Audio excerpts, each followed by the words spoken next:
Welcome to the Visitor Parking Podcast. Righteous Rides provides vans to missionaries when they're in the U.S. on furlough.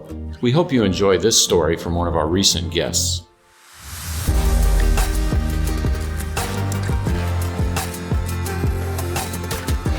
Welcome to Visitor Parking. We have with us here today Bret and Tina Byus, who co-founded Righteous Rides and are the current operators of the New Orleans hub. Tell us a little about what brings you into the St. Louis hub today. Well, one of the things in having the New Orleans hub, we're operating with right at 10 to 12 vans there right now. As you might know, as time goes on, you pile miles up on a vehicle, and we like to replace the vans with newer vans and lower mileage. So there's a little bit of a transportation process with that in retiring the old van to St. Louis and then taking the new van back down to New Orleans. And so we get to, while we're here, not only do that, but interact with some of our staff here and take care of other things while we're here, processes and procedures and all that good stuff. So what's the difference between a hub versus the main location here in St. Louis? Or headquarters? Actually, that's funny you should ask that, because Bret and I were just talking about that on the way over here, actually. And we do not have a central location. So we work out of our home. We engage volunteers to help us, but they're not on site. They don't live with us. And so, for instance, a goodie bag, when we need a goodie bag for a van, I contact a lady that lives about probably 7 miles from me. She will put the name on the bag, and then I have to retrieve that from her. Sometimes she drops it off at the church, sometimes she brings it to church service, or sometimes I go to pick it up. That's just the bag, but now we have to fill the bag. So it's always good to engage volunteers in filling a bag. And so I'll text a few volunteers and say, hey, you want to meet me at the church? And we'll fill some goodie bags. So last time we met, we filled 12 goodie bags. And then we put those goodie bags back in the closet, because I don't really want to take them home with me and have them sitting around the house. So I just put them in the closet. And then once the van is getting ready for the release, I have to determine, can it sit out in the hot sun? Can I put the bags in right now? Or do we need to wait because all the crayons are going to melt?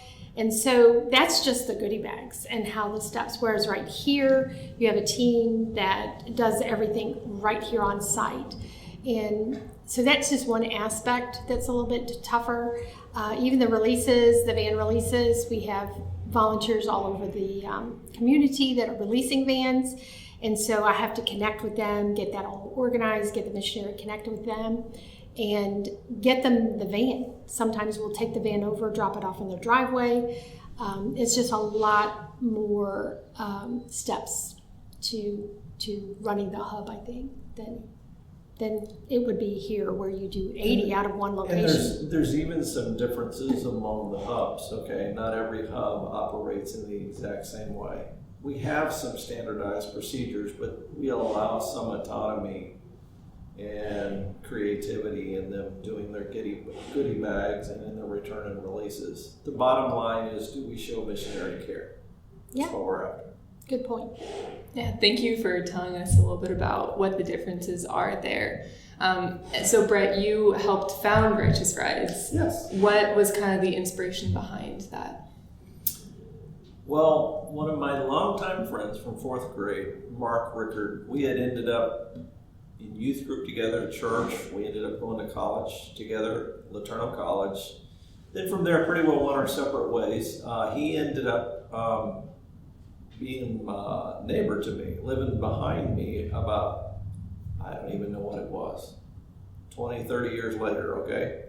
And we were talking, and one evening, I was working for Chrysler Corporation, he was with Boeing at the time, about how all we do is chase money every day in corporate America. And we're like, how can we take the skills that corporate America has poured into us, whether it be automotive or just business administration, and how can we use that for some kingdom value, something that really counts? And what came to mind with our familiarity with the car business and knowing a lot of missionaries graduating and going in the field with Eterno, transportation was a major need when they're serving in foreign countries and they've sold everything in the States. They need something to drive when they come home. And we knew it was a difficulty. We didn't know how big it was at the time until we got into it. But we saw the need. If we had a fleet of vehicles that were available to these missionaries, it would really ease their furlough and make life easier for them. So, like many things we do, how do you start something like that? You just jump in and pray that God will open or close doors. And so we formed a 501c3, became incorporated, went to a used car licensing school for the state of Missouri and applied for Missouri sales tax exemption. And we're able to jump through all those hoops and bought a van. And from there, it took off. And it ended up, it was growing at a rate of about 10 vans a year. A lot of our funding came from what we thought to be a unique funding model. When we go to churches, and many people, we don't necessarily ask for their money, though we need it. We ask for their used cars, trucks, boats, jet skis, tractors, whatever. And we would take that and bring it into our shop, refurbish it and sell it on our used car lot. And that funded our purchase of vans. And that's kind of how Righteous Rides started. Wow. So Tina, what was this experience like for you when he transitioned from corporate job to working with Righteous Rides or for? Well, he actually only transitioned to that status in 2017, which hasn't been very long, but Righteous Rides, as you might know, started in 2007. So it was actually kind of funny because the guys, really Mark and Bret, didn't really want the wives involved with Righteous Rides, and so they kind of got this ministry started, and we were not involved initially. But as things began to grow and they were still working in their jobs, Karen and I got to do a lot of the administrative work, and we became fast friends through that. She and I are two different people. Our strengths are different, but it was kind of like a teeter-totter. It was well balanced because she had strengths and I had strengths, and we would just work together to do our best to do what we needed to do. And so yeah, we're along for the ride, and Karen and I are still along for the ride. So, and the truth be told, they're the ones running the place, not us. There we go. You heard it straight from Bret. Thank you for sharing those stories. How can we be praying for you guys as you're on the road in the next couple of months? I think one of the things for me is just even over the next coming years, as Bret and I and Mark and Karen are, we're getting up in years, we would love to see God import leadership into the ministry to where we can step out and do a good transition of leadership. I think, that time is coming. And so, we look forward to that, and we want to be praying for that. To tee off on that just a little bit, there's been several things I've read about that, about founders in ministries, and the difficulty in pouring their life into a ministry, and then your ability to step away. And there was a recent article I had read,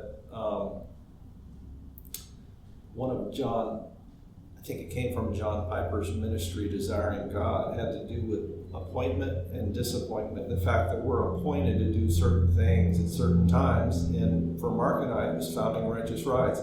But there's also a time of disappointment where you need to build a team behind you with the ability to lead the ministry with the goals and objectives that you have set.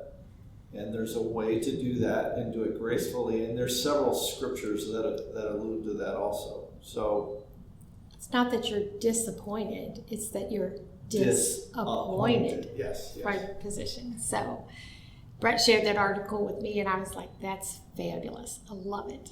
Very good. So we're seeing that, and we're excited about that. We're ready for new, fresh leadership, and the future of Righteous Rides, even in this turbulent world that we live in, really looks strong. We're excited about that. Well, thank you both for coming on Visitor Parking. Okay. It's great to be here. Thank you.